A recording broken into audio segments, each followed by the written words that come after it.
Oh. Yeah.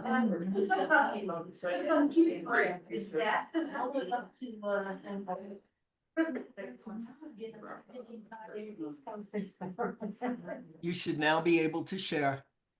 Thank you. Hey, Steve. She's okay. Yeah. Hi, Steve.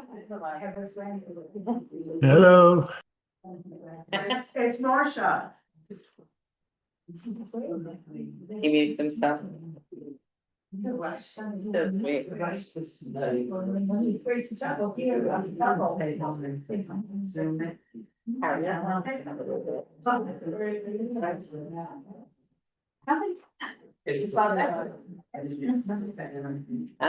Okay, hello.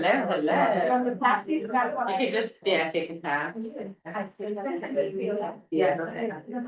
You have to pick her. I gotta do that. Well, that's perfect. That means you're looking at. It's definitely another one. Yeah.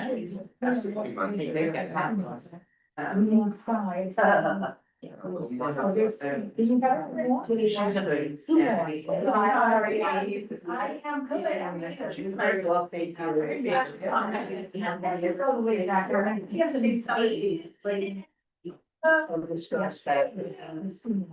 Oh, no, I'll keep these here in case someone comes in. Not bad, the cars. Yeah, thank you. Hello, everybody. When my kid was, I'm like, you have to, he just got out of the hospital, so I just followed him. Just had a hair done, shirt on. I'm so ready for tonight. Yeah. Oh, you got the, like, the official shirt. Yeah, it's another one. I know, right, you. Tonight? Yes. You're coming to class, you're coming tonight. Of course, I signed up for the dinner. It's an interesting question. It is Rob, which is the in Oh, you masculine. got it from the short So, city. Rob- I'm doing. Rob is Okay, masculine. that sounds like so much fun. There are, not too long ago, a few years, a number of years ago, that some, women rabbis, particularly in Israel, made it feminine, so Rabbah. So it's just like a personal choice if we did Rav or Rabbah. Kids come home for Hanukkah. Yeah, but like the traditional and stuff. Okay, hello, everybody. We have such a good tour portion today. I know there's all good, but like this one's fun. Like really fun. Okay, do you have, if you want, obviously, the book version right behind my friend Marcia. Okay, and I'm just trying to pull it up here. Like internet's going strange, that's not gonna help us. We need to make sure that it works. Part of the regular.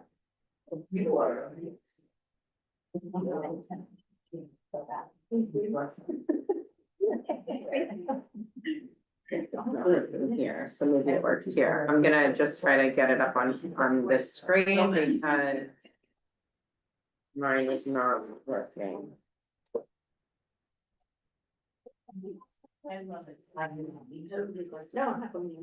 If you're in the Torah book, it's Parsha Miketz. Okay, so Genesis 40.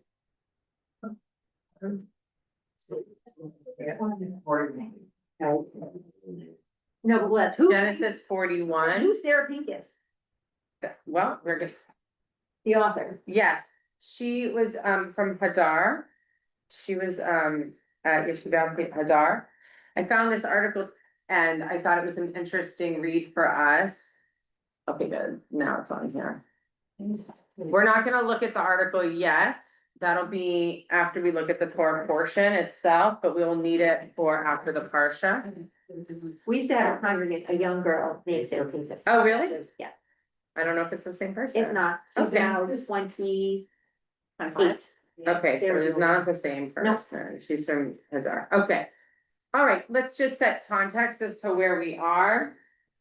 Last week, we were introduced to the character of Joseph, right? Joseph, where did we leave him? Well, yes, we left him in a pit, exactly. Then what happened, right? Straight into some Mennonites and Ishmaelites and. all those fun people. His code. Midianites and the Ishmaelites, and he is now sold into, he's sold and he's gonna be making his way down into Egypt. Okay, that's where we left off from last week.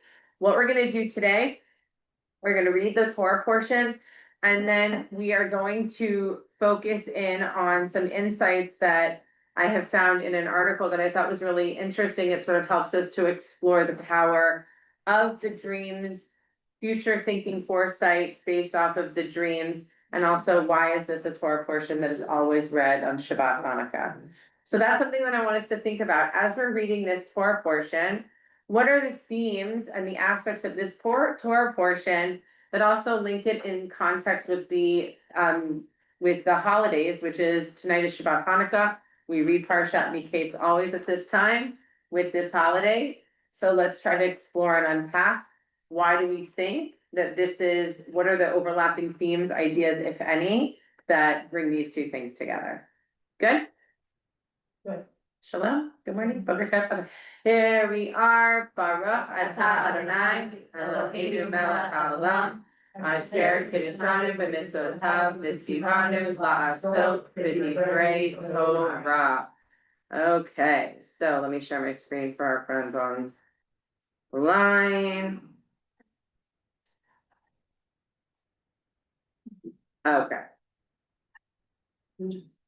Good?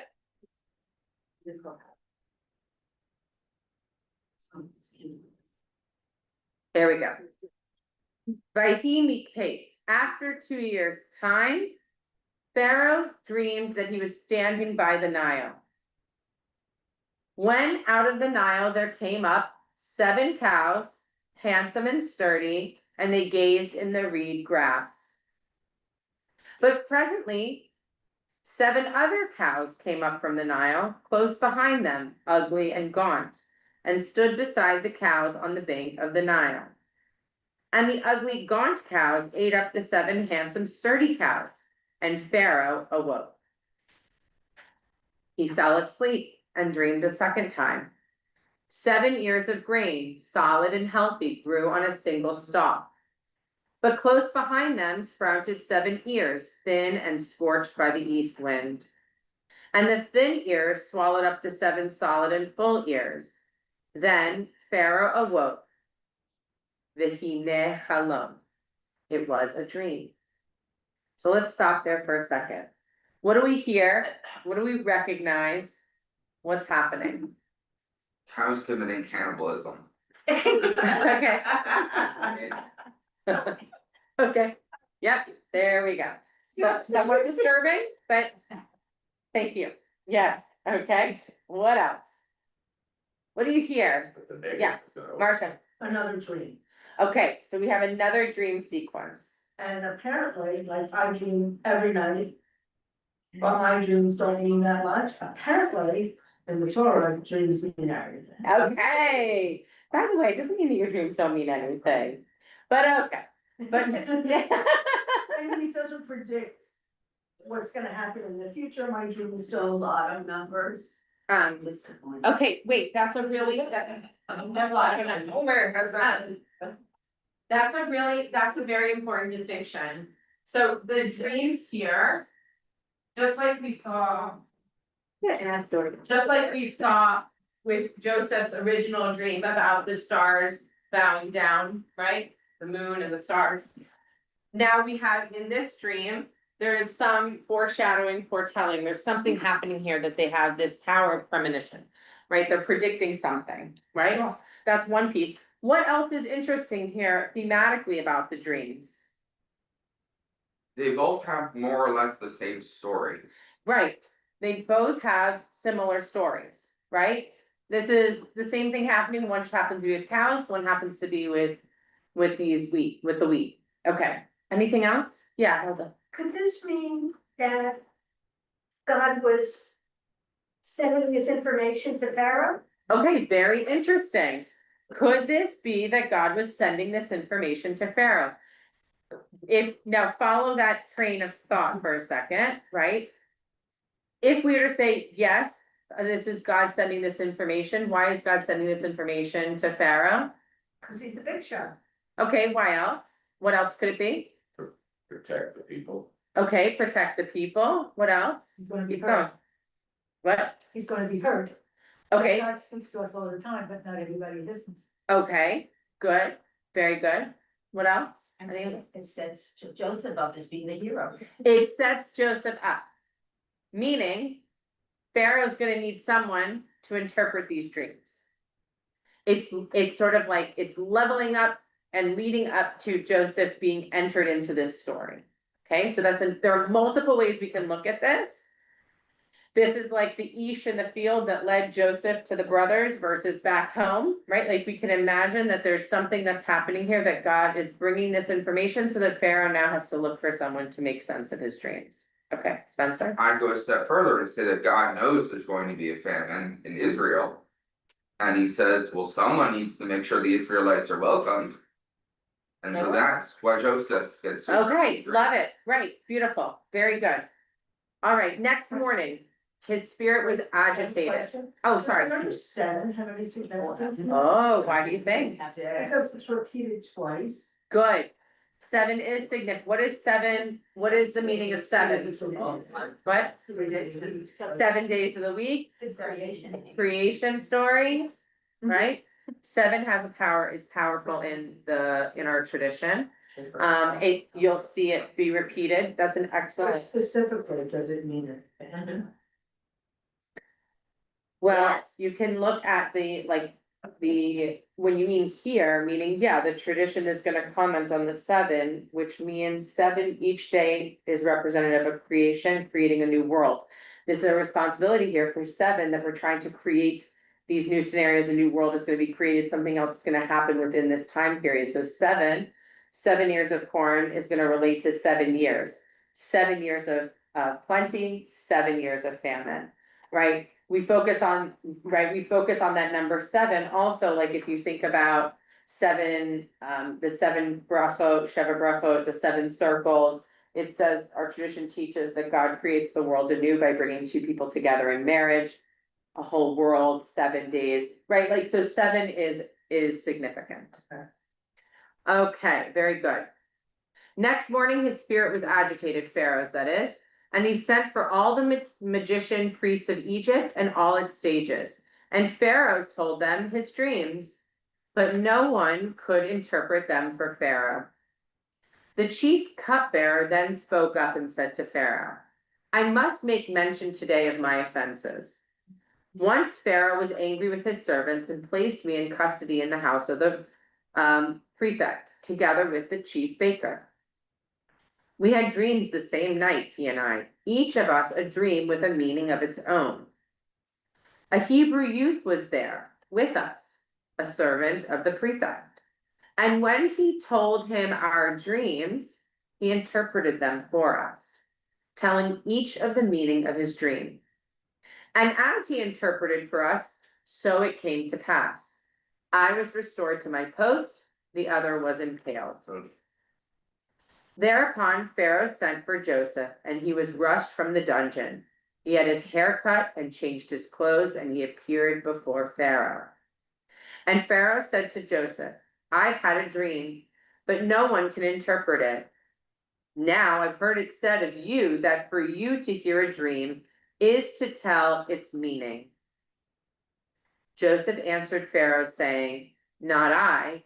God will see to Pharaoh's welfare. I want to stop there. What is happening here? What do you notice? What stands out for you? What questions arise from the text? Sylvia gets it. Not I. It's not, I'm the interpreter. God is telling you. Like, I'm just the mouth. Okay, so really interesting. What have we seen about Joseph? He's humble.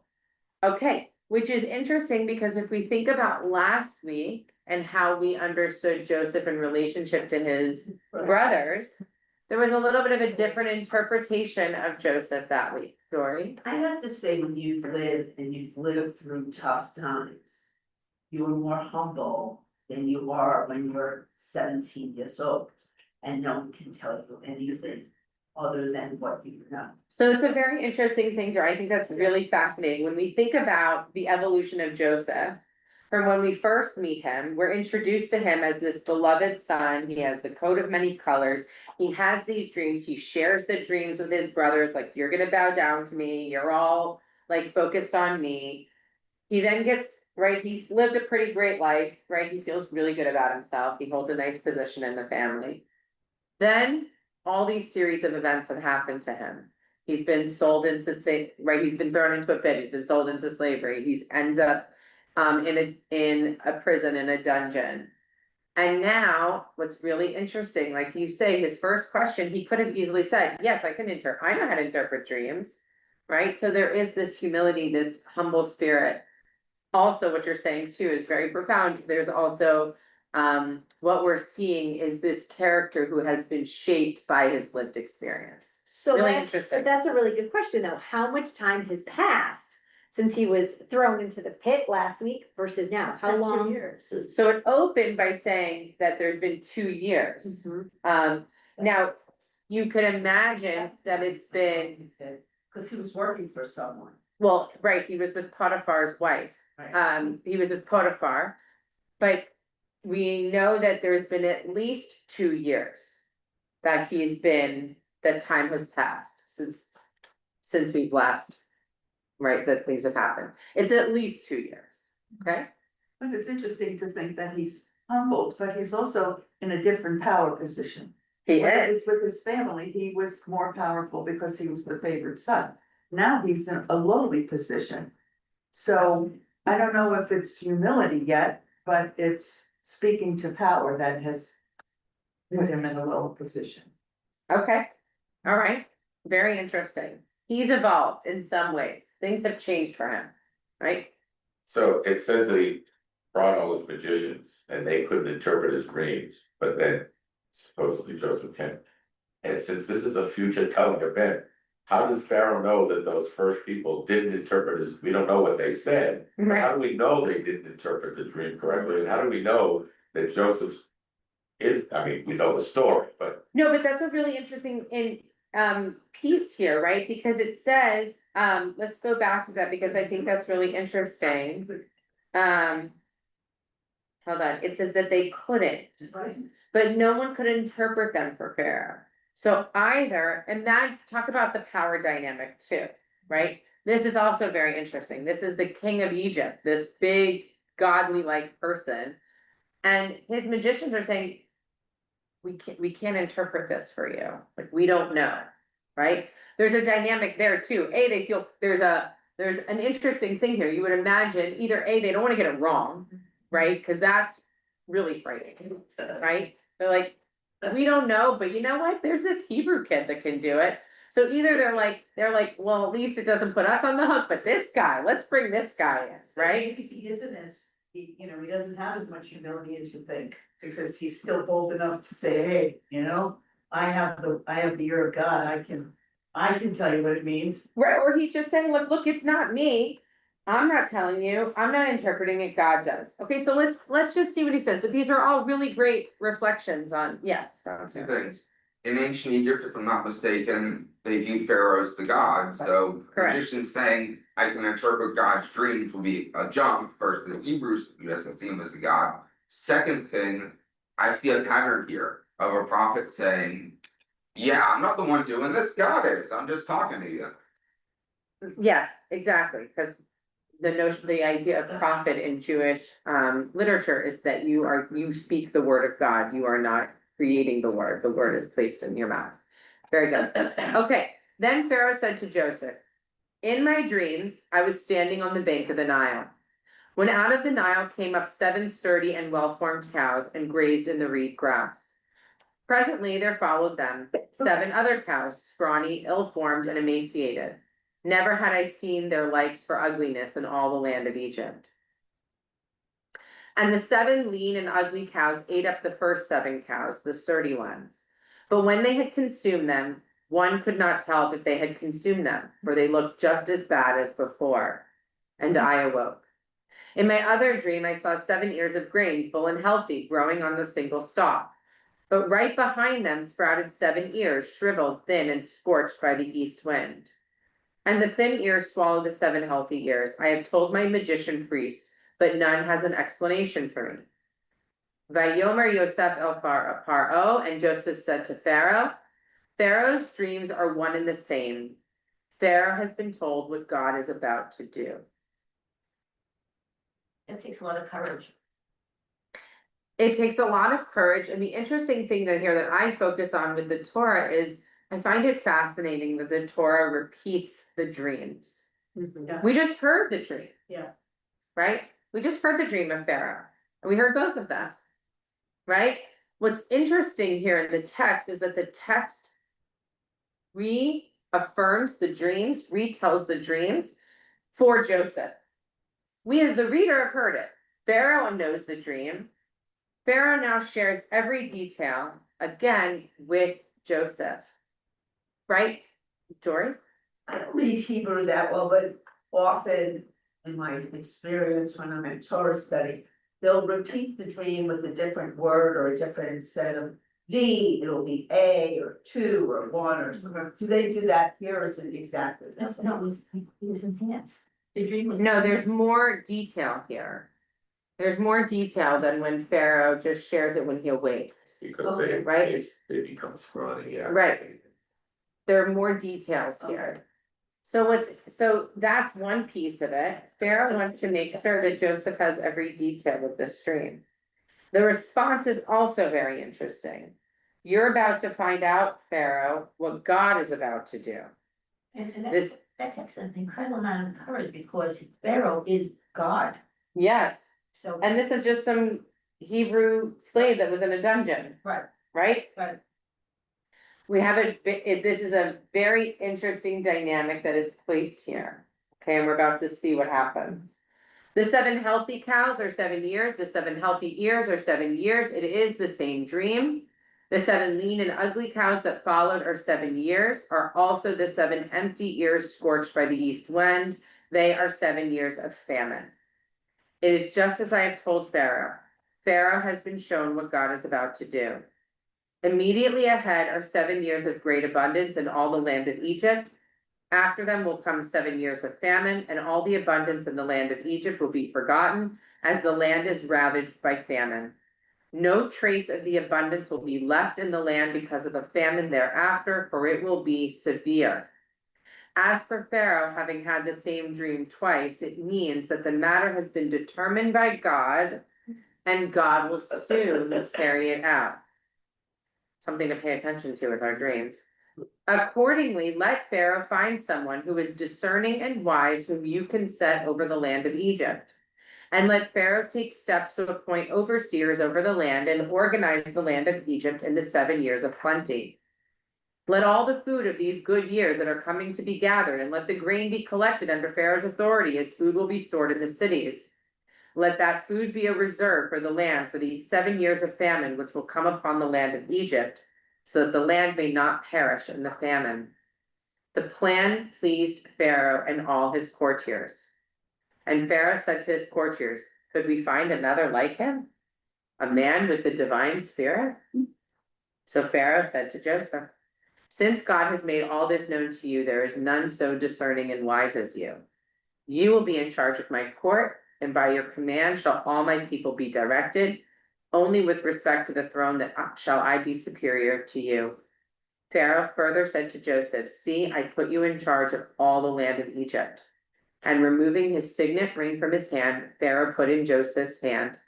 He had him dressed in robes of fine linen and put a gold chain about his neck. He had him ride in the chariot of his second in command, and they cried before him, Avrech. Thus he placed him over all the land of Egypt. What's a frick? Here, look at this.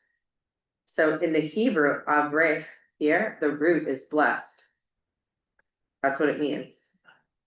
Wait, where did he go? That's a great website. Oh, it's the best thing ever. Right? A shout made to Joseph's chariot, command, bow, okay?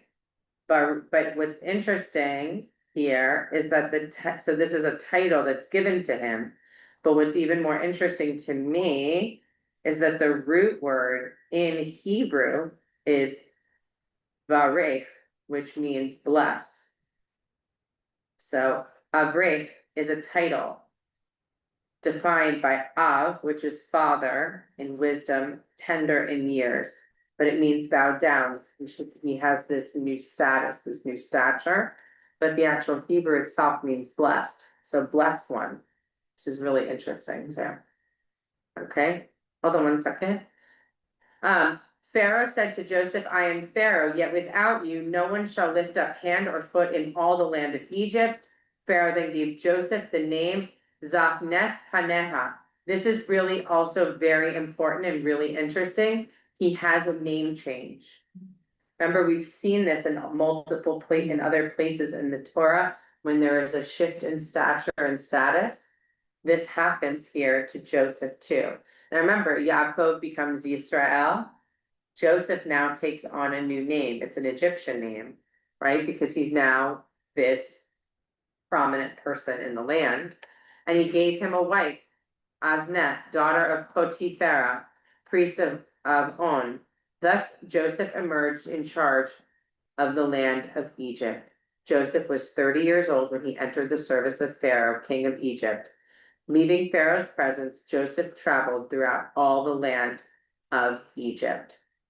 So I want to leave it This was here. your question, how long was it? Right, you asked how long it, now we know it's 30 years old. Well, now he's 30 years old, right?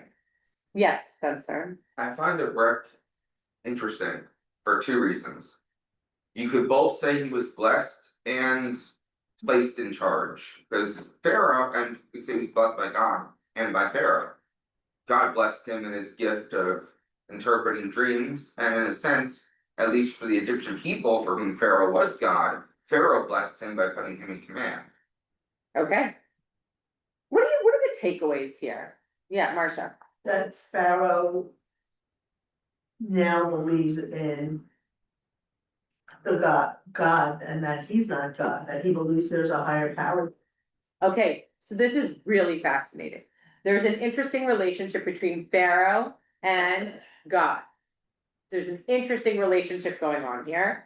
What's also telling is, think about that relationship as it evolves over time, and when a new Pharaoh rises over Egypt, who knows not Joseph, right? The reason why we really read this in its totality is because I think it's really critically important in understanding from this moment, Egypt, Joseph, and Pharaoh, to then in a few weeks or so, when we move into the book of Shemot, of Exodus, the opening line, a new Pharaoh arose over Egypt who knew not Joseph.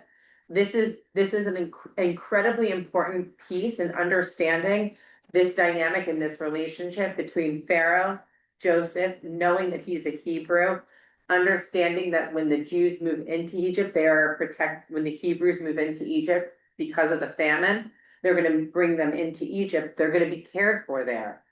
When a new Pharaoh arises who doesn't have this same relationship, not just with Joseph, but with this knowledge of God and this understanding of power and ability, that also becomes one of the crux elements of the plagues.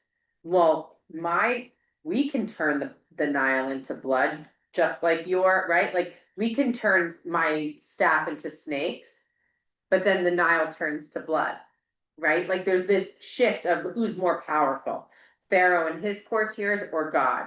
Whereas here, this Pharaoh's like, oh, wait a second, there really isn't such a big, it's very clear, Can we right? talk about that for a second? Why does he believe Joseph when he doesn't believe the magicians? Did the magicians really say, I can't tell you what that means? Or did the magicians offer some fantasy and he didn't believe them? I'm right. Why does he believe Joseph? That's what I said. Right? So the why, right? It's an interesting question. Why would he not believe his people? One could assume that, yeah, in fact, they didn't know. Or maybe they, like, let's see what the commentators say. Hold on, where is this? It's all the way back.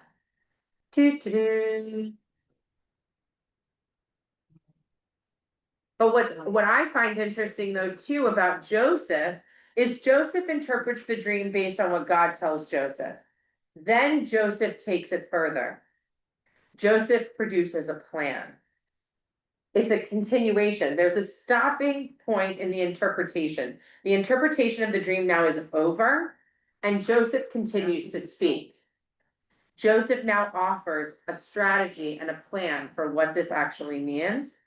So in one part of this episode, we see that God is with Joseph and God presents what the meaning is of these dreams.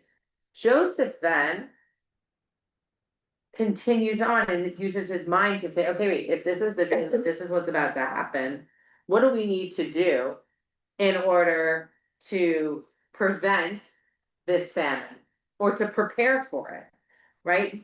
So the Rashi has a conversation about that. Rashi suggests there is an element in which Joseph, where the tradition says that this is all manufactured by God.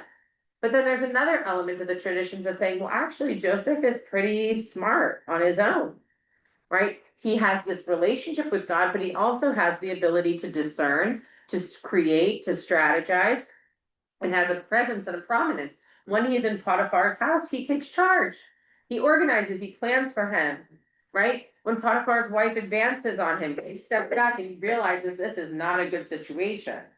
There are moments in which the text is very clear, God is with Joseph.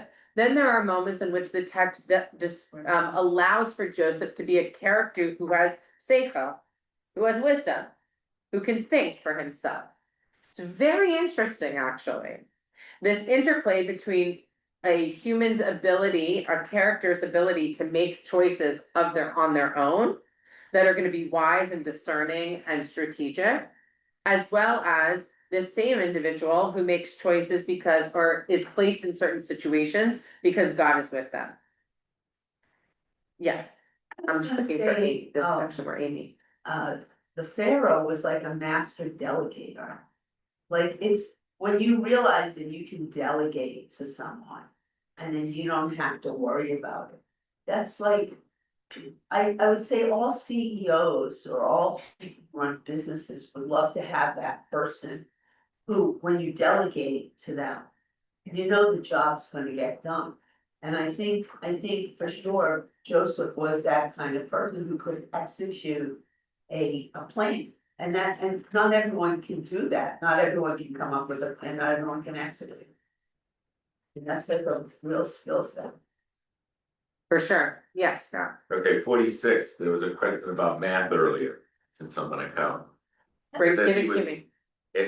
So before the 7 years, Joseph was 30 years old when he entered the service of the Pharaoh, the king, so that's the beginning. And he was 17 when he went into the pit. Wasn't he 17 when he went into the pit? Yes. And now he's 30. So that's how many years, 13 years, I mean, 13 years of 13. maturing.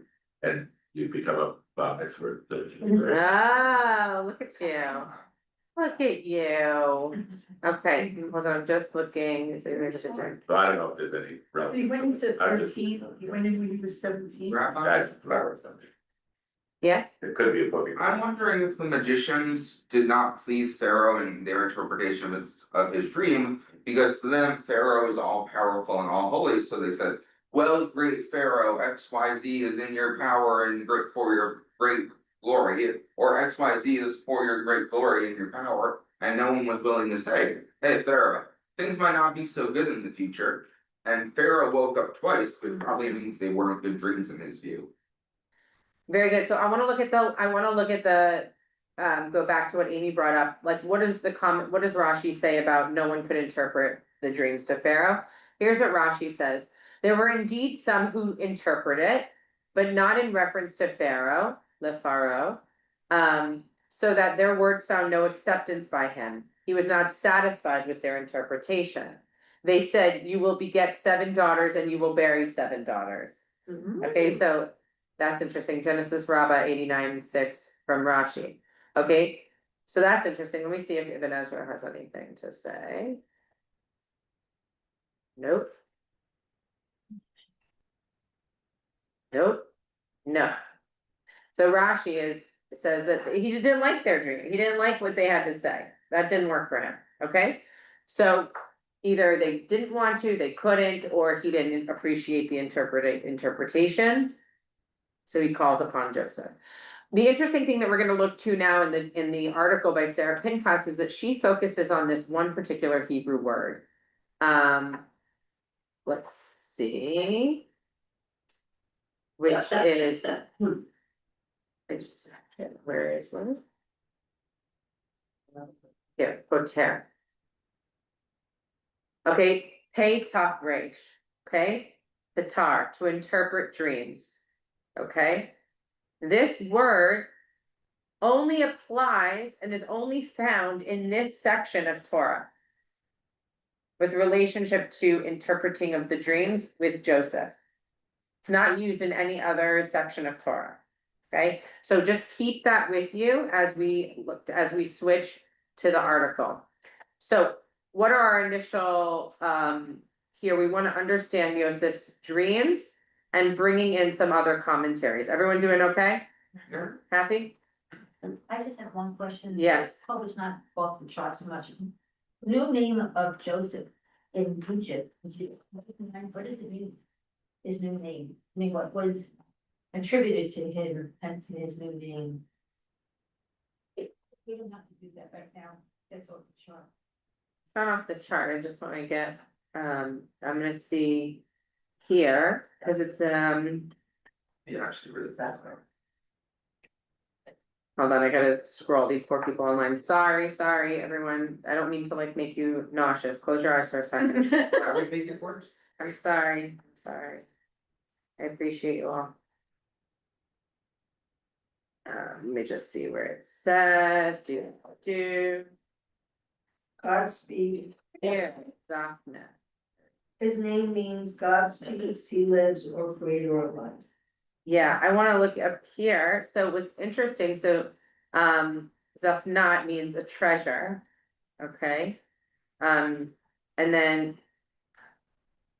To decipher, Pa'anach, to decipher or decode. To decipher, to decode, discover, okay? The Egyptian name of Joseph was supposed to mean the discoverer of the hidden things. According to the Egyptologist, Zaphnath means food man and Paneha of the life. Okay? Isn't Safaria so cool? Oh my God. So we got to know the Egyptian. This is a great website. I've been without it before. You know what I had to do before? I had to go to that show. In rabbinical school, you carried around, these massive, What were those books called? you had the, Pink and blue. yeah, and then you also had the blue one, oh my gosh, you had to find, so if I wanted to look up Hanea, I had to go to, there was like 3 different volumes, you had to go to that particular book, find Hanea, I mean, this is like first world problems, I'm not like complaining, I'm just saying, like, this is what you had to do. Fact. And it's just a fact, and you had to go and you had to find it, and then it would give you the places that where in the Torah or Nevi'im or Ketuvim or the Talmud that it was found. So the Jastra was for the Talmudic language, so you wouldn't use that for the Bible, you'd have to go to another set, and it would give you all the citations, then you'd have to go back to the citations to find where they are. Now you do one click, you go like this, and now I have. Now rabbis have so much more time. And I was like, wow, yeah, there's so much more time, okay. They don't make them like they used to, and you Yeah. have to go in the book. I mean, really, you had to go to the books, all right, that's what you had to do. So walk uphill in the snow. In the snow in Cincinnati, Both okay, no, Both ways. you know what, I learned things, I did learn things. But this is just such a pleasure to click and find, what a pleasure. Okay, everyone has the article in front of them? All right. In this week's Parsha, Pharaoh awakens from dreams that leave him feeling unsettled. He dreams, okay, we don't need to go through all that. We all know what they did, right? Yeah. Okay, we know the story. When reading Bereshit 41, which we just read, in which this narrative is recounted, the repetition of the root, shoresh, pei taf resh, that we just look at, stands out. It's often translated as to decipher or solve. In modern Hebrew, in the context of our Parsha, This word is understood as meaning to interpret. It appears 7 times, Marcia, 7 times in the chapter. This root may sound familiar, because in chapter 40, at the end of last week's Parsha, which we all read, the root also appears 7 times when recounting Yosef's interpretations of the cupbearer and baker's dreams while they were imprisoned. Upon further investigation into the root, it becomes even more apparent that this is a curious word choice. Bereshit chapters 40 and 41 are the only places in the Tanakh in which this root appears. This is like one of those awesome things, right? Like that you want to understand. So why is it here? Why is this word being used? And not only that, it's striking that it appears how many times? 7. In each chapter. The act of, she's cute, Petach Reish King seems to reflect something unique about Yosef. What is the essence of his ability to lefater? In Likutei Halachot, okay, which is a source, Reb Nosson describes what differentiated Yosef and gave him the capacity to interpret dreams. And not just any dreams, though, Pharaoh's dream.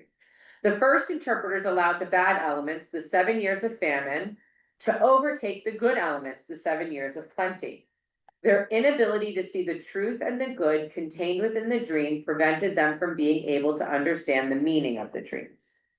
Yosef, on the other hand, understood that a dream is Ma'arav Am Dvarim B'Tamim, that is, a dream is filled with good and bad elements intermingled with mundane thoughts or idle matters. Yet, he did not allow the fear of the impending years of famine to subsume the delight of the anticipation of 7 years of plenty.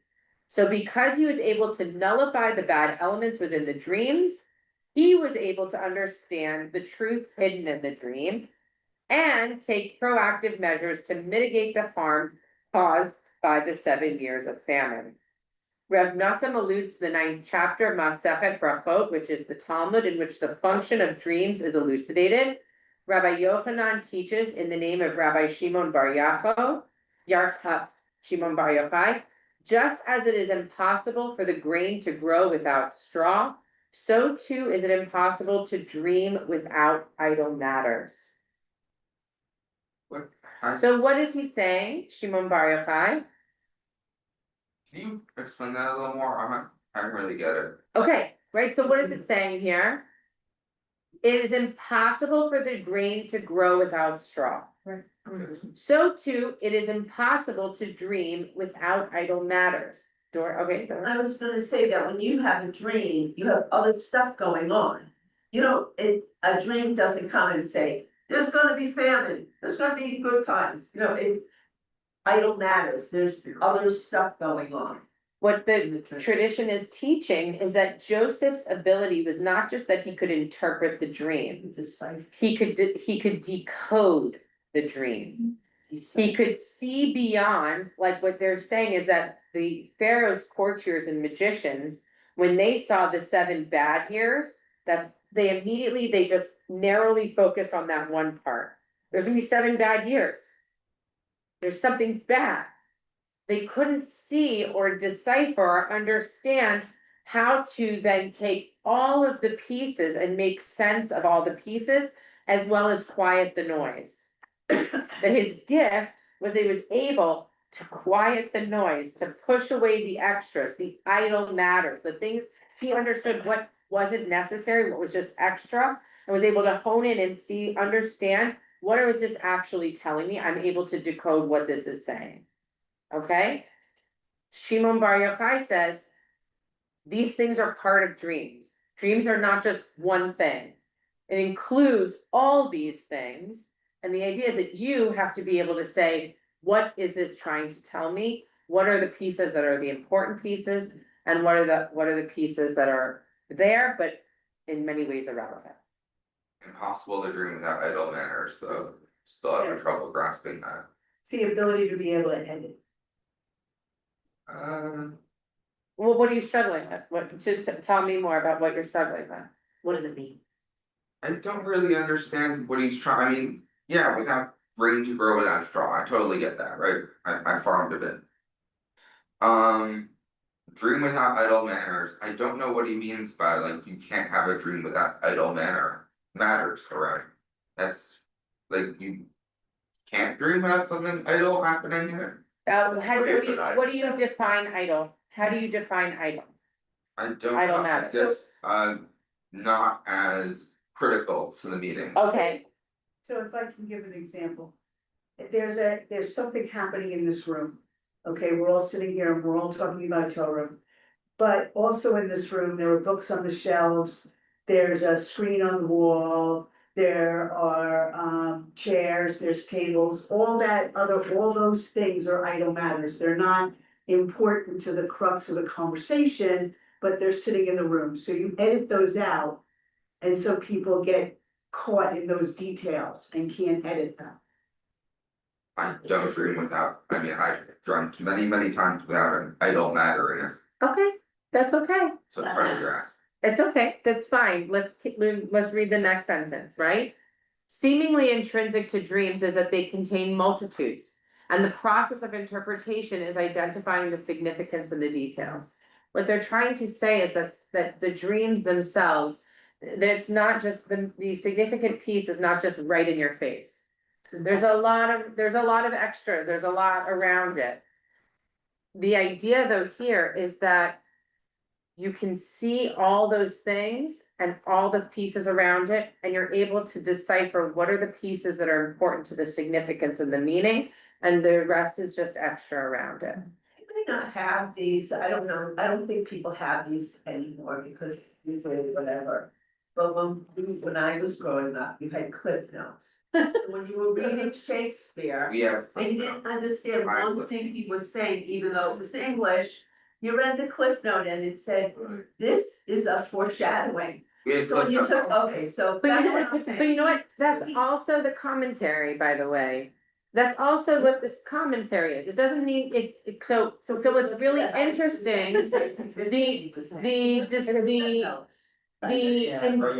the interpretation of text functions in a very similar way. The Torah is written as the Torah. When we read it on the pshat level, just the simple reading of the text doesn't always make sense to us. Or it forces us to ask questions. Then Rashi, for example, is going to say what they mean by these three words together is this. This is going to foreshadow something that's going to happen. This means this. It's providing meaning to the words that are on the page because it's not always so simple, right? There's depth to it. What they're talking about is that what Krista says is that a dream not interpreted, the Gemara teaches that all dreams follow the mouth of the interpreter, indicating that the person who is interpreting the dream is essential to defining the dream, right? Rav Chisda teaches that a dream not interpreted, which is like, this is one of my favorite teachings, a dream not interpreted is like a letter not read. Right? Don't wanna read. It's just there, right? So some people translate Christa's comment as a dream not interpreted is a letter unopened. And an envelope unopened, meaning you know something's inside there. You choose to open it. When you open it and you read it, when you open and unpack the dream, you are now engaging in interpreting and in decoding it. When you don't do that, you keep the envelope sealed, right? Contained inside. I don't see dreams as symbolic, I mean, they're not on the level of straight level, but. And sometimes you need people who know you and understand you to decode those symbols for you. Sometimes I share my dreams with my kids, sometimes they share their dreams with me. Because we can get through the chaff to get to what that symbol is meaning in your life at the time. Yeah. And I think the idle part of it is the objective level, not the deeper meaning. It's of the shot level. Right. Right, so it's the straight meaning, it's what happened. Then you go the next level, then you go the next level, then you dig deeper, right? like what Rashi says is that the interpretation of a dream is what actually creates its meaning. It's not the dream itself that has meaning. It's the interpretation of the dream that creates the meaning, okay? So Reb Nassim's application of this Masechet is the understanding of dreams echo many of the core principles underprinting the laws of mixtures and the laws of kashrut. He explicitly refers to dream as being a mixture. There's a lot of different things happening going on here, okay? It's not just one particular piece, okay? I'm gonna move ahead a little bit. Let me just go here. In the case of interpretation of dreams, the credence given to one's own experience and the subsequent halakhic implications is foundational. While not typically applied in practice, early halakhic literature relies on an individual's ability to discern the taste of substance within a mixture and determining the kashrut status of the mixture. She's going a little bit in detail. It's very interesting, using dreams and kashrut as a, I'm sorry? What? Oh, no, kosher, kashrut. Kosher, Right. kashrut, the laws of Wow, how kosher. cool is that? Okay, so she's talking about when, like the mixing, you have to discern when you taste something Mhm. that is not what you're not supposed to eat, right? Like you eat something, you taste it, you have to have that level of discernment to notice that this is something that I'm not supposed to eat. Right? Okay, so what she's applying to that is this discernment, this decoding, this piece of interpreting. Or is a similar skill set of what one would need to discern, to have the awareness that what you are eating is not kosher, okay? So this is an interesting setup that she's posing here. Sounds like the Pepsi challenge, right? How you- Is it Pepsi or Diet Coke? Diet Pepsi, Diet Coke. If you've never had shellfish before and you're eating, they put 2 pieces of white fish, and one's crab and one's Well, that's flounder. why, you know, that's why kosher people don't eat chicken and cheese. Because you don't know if veal and a piece of chicken, if you were to just look at them, they look almost exactly the same, raw. You know what's actually interesting about that is actually for Passover, kitniot, to not eat legumes, like, or, beans.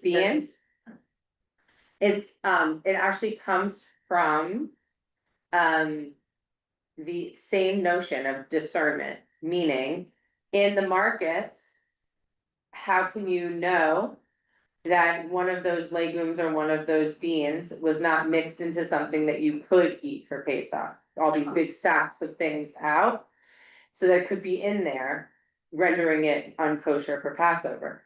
And so most people think that it's not kosher Passover because it puffs up, right? And that's like the chametz, right, that it resembles chametz. But it also comes, and the Talmud, it discusses that it could be mixed in, it's a mixture issue. Okay, and you wouldn't know because it got mixed in, and now you've non-kosher for Passover. Firm, yeah. I don't know, I thought it was Middle Eastern, Yemenis are allowed to eat. Sephardic, yeah, Right. they can, yes. Cause they were started, they didn't have rice. I was gonna say it's like literally like the basis of their entire Diet. diet. Like, what are they gonna do? They're really gonna starve to death. Okay, so let's look here. So. Let's get to this last point. Why do we read Miketz on Hanukkah? All the interpretations is like the 8 days of Hanukkah in which we light the candles. That the light of love contained within knowledge should shine. Which is the true meaning of the 7 years of plenty, which represents years of goodness. Hanukkah is a story of ta'arovet, of mixture, of a combination of both good and bad. Right, that's where she's making this distinction of why, this is her position. Oil was found to enable the Maccabees to light the menorah, but this oil was found amidst the ruins of the Holy Temple. There's a mixture of good and bad. We celebrate the military victory of a small group of people who, despite the odds, win over the mighty Greeks. But it was also a time of civil war in which Jews were fighting with each other, good and bad. Though we often glorify the story of Hanukkah, we're actually celebrating the very humble and deeply complicated miracles. Perhaps our celebration of Hanukkah is a manifestation of Yosef's skill of interpretation, in which he did not allow the bad to subsume to good. May this Hanukkah help us recognize the ta'arovot in our own lives, making space for the good, the less good, and the neutral. In these moments of complexity and often confusion, may Yosef's unique ability to lefater inspire us with the strength and insight to ensure that the good within the mix shines most brightly.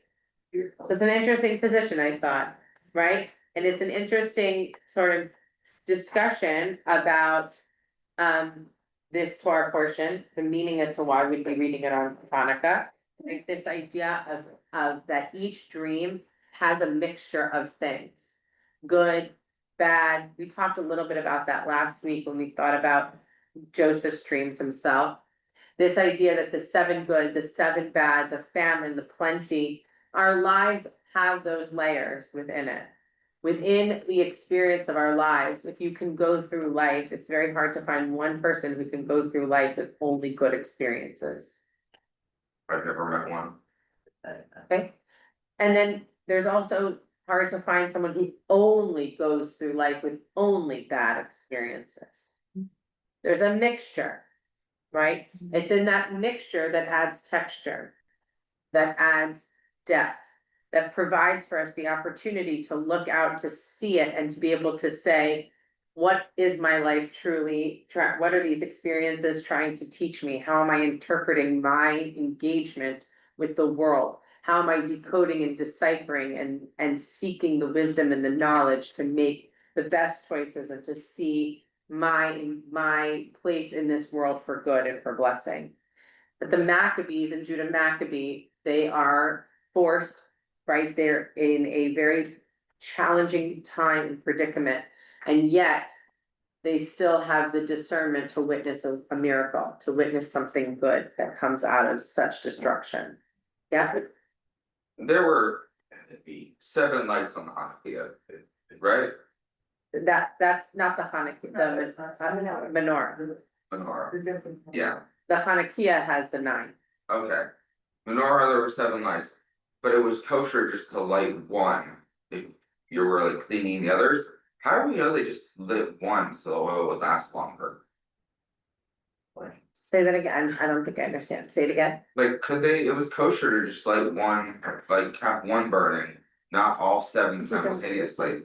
I'm just wondering why we're celebrating, like, did they just like, it was a bad war and they were like, we need a miracle out of it? No, Okay, it was so- Sukkot, they were Well, so what- celebrating Sukkot, cause that had got destroyed when the Greeks ran it over. So the actual book of Maccabees is a fascinating book, that's like a whole class unto itself. Because actually what's written and what's created there there are stark differences to how we tell the story today. And how we celebrate the story today. Also, in the moment, they weren't trying to light for 8 nights, there was no Hanukkah, right? There was no